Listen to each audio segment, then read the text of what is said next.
আলাইকুম। আজকে আসলাম লেবু বাগানে আমাদের।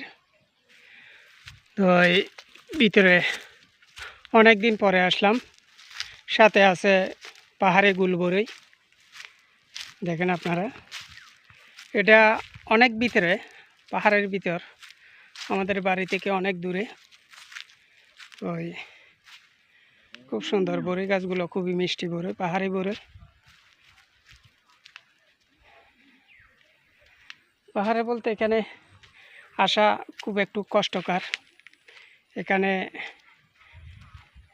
একাকিত মানুষ যদি পায়, পাহাড়ি ডাকাতেরা ব্ল্যাকমেইল করে টাকা আদায় করে নেয়। 1 লাখ 2 লাখ ওই রকম মুক্তি পাওনা দাবি করে। যদি টাকা দিতে না পারে তাহলে মেরে ফেলে দেয়। এই অবস্থা। এখানে পুলিশ, বিজিবি কোনো ধরনের আইন শৃঙ্খলা এত ভিতরে আসে না। ঠিক আছে গাইস, এখানে মোবাইল ব্যবহার করা খুবই বিপজ্জনক।